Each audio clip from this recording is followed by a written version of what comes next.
Halo semua, pada video kali ini kita akan membahas tentang peralatan dan perlengkapan kantor. Materi ini penting untuk memahami teknologi yang mendukung operasional kantor. Baik, langsung saja kita bahas materinya lebih lanjut. Baik, yang pertama saya akan menjelaskan mengenai pengertian dari peralatan kantor dan juga perlengkapan kantor. Peralatan kantor atau office equipment merupakan berbagai jenis perangkat dan alat yang digunakan dalam lingkup kantor untuk membantu tugas dan aktivitas sehari-hari. Dan sedangkan perlengkapan kantor atau office supplies milik KBPI merupakan barang yang dimiliki perusahaan untuk melengkapi setiap kegiatan pekerjaan, dan kedua unsur tersebut merupakan unsur yang sangat penting dan selalu digunakan sehari-hari dalam mengerjakan pekerjaan kantor dalam operasional kantor, sehingga kedua hal tersebut tidak dapat dipisahkan dari kegiatan kantor. Dan selanjutnya adalah perbedaan. Yang pertama, peralatan kantor sendiri memiliki ukuran besar dan kecil, sedangkan perlengkapan memiliki ukuran yang kecil. Dan biaya penyusutan, peralatan kantor memiliki biaya penyusutan, sedangkan perlengkapan kantor tidak memiliki biaya penyusutan. Dan untuk peralatan kantor dapat digunakan di atas 1 tahun, sedangkan untuk perlengkapan kantor hanya bisa digunakan maksimal 1 tahun. Dan untuk penjualan kembali, peralatan kantor dapat dijual kembali, sedangkan perlengkapan kantor tidak dapat dijual kembali. Dan untuk harga, karena peralatan kantor memiliki ukuran lebih besar sehingga harga lebih mahal dan lebih tinggi, sedangkan untuk perlengkapan kantor harga relatif lebih terjangkau dan lebih murah karena ukurannya yang lebih kecil. Dan untuk tenaga listrik, peralatan kantor memerlukan tenaga listrik untuk pengoperasiannya pada saat alat digunakan, sedangkan perlengkapan kantor tidak membutuhkan.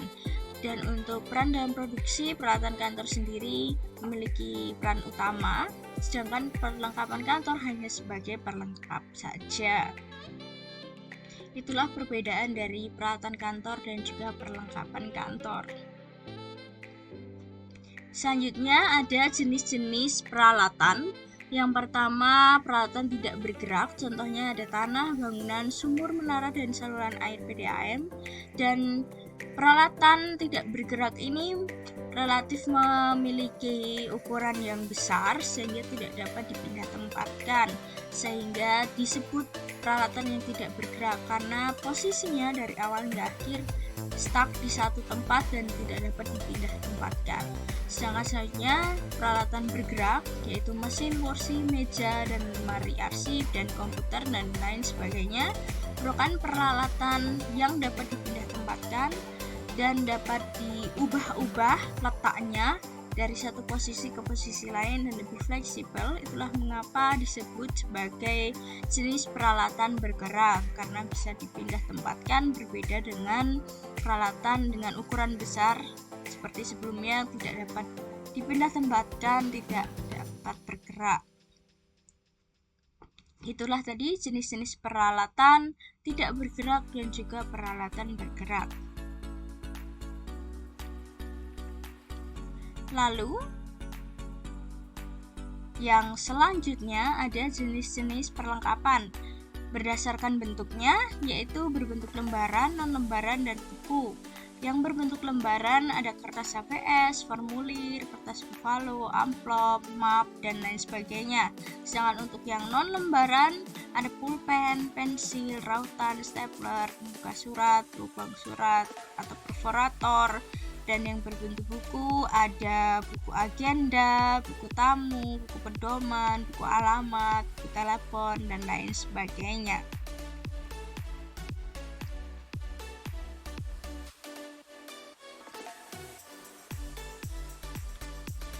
Dan untuk yang selanjutnya ada jenis-jenis perlengkapan berdasarkan penggunaannya, yaitu ada habis pakai dan tidak habis pakai. Yang habis pakai ada kertas, pulpen, pensil, tinta, carbon grip, yang mana setelah dipakai tidak dapat digunakan kembali. Dan yang tidak habis pakai ada pelubang kertas, perforator, stapler, paperclip, yang dapat digunakan berkali-kali atau lebih dari sekali.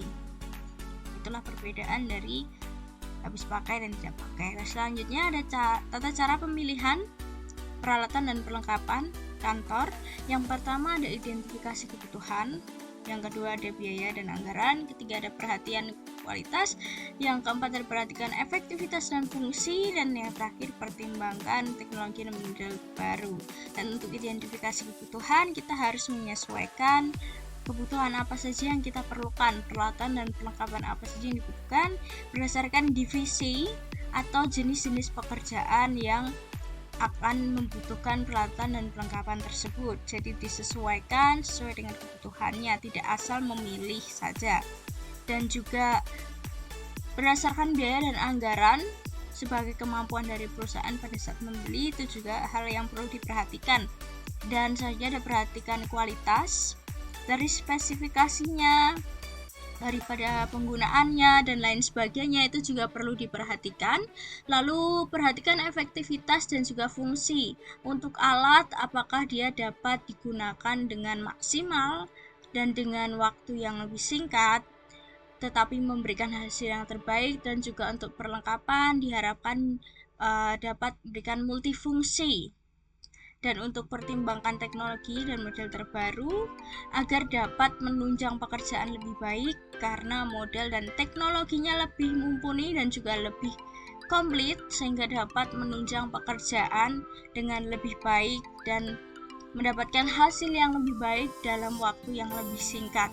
Itulah cara-cara pemilihan yang memperhatikan aspek-aspek tersebut, dan kelima aspek tersebut sangat-sangat penting dan perlu diperhatikan pada saat pemilihan peralatan dan juga perlengkapan kantor yang ingin dibeli atau dipilih untuk masing-masing divisi atau pegawai sesuai dengan jenis pekerjaan yang dilakukan.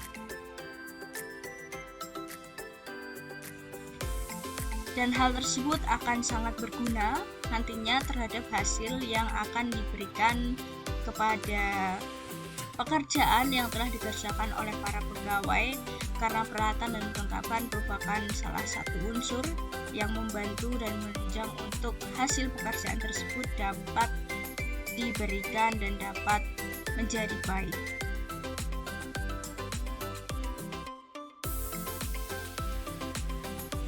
Nah, itulah tadi tata cara pemilihan dari peralatan dan perlengkapan kantor. Untuk yang selanjutnya ada cara perawatan dari peralatan dan perlengkapan kantor. Yang pertama, periksa rutin.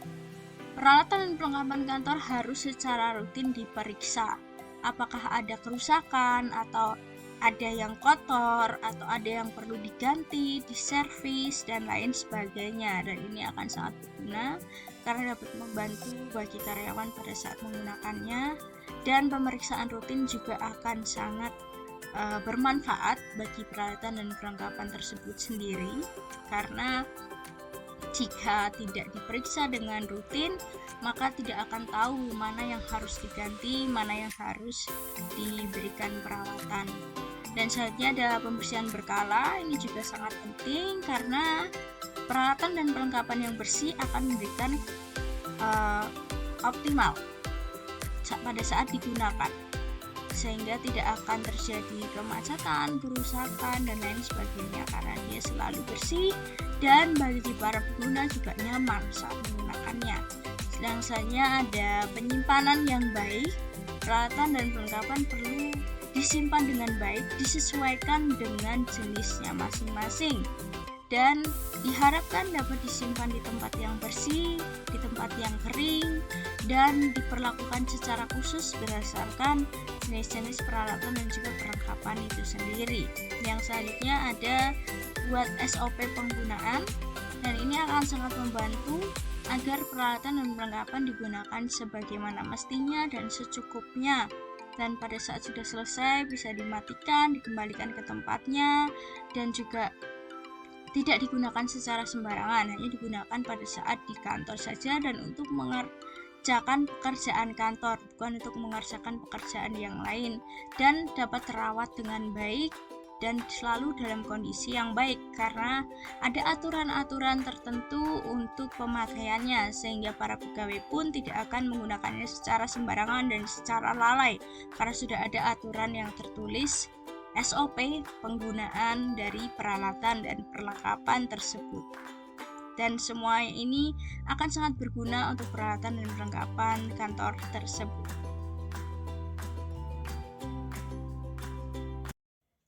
Baik, itulah tadi materi peralatan dan perlengkapan kantor yang sudah kita bahas, yang mana intinya peralatan dan perlengkapan kantor digunakan untuk mengerjakan pekerjaan kantor dan juga cara pemilihannya harus disesuaikan dengan kebutuhan dan dirawat dengan baik agar dapat digunakan lebih lama. Sekian dari saya, terima kasih.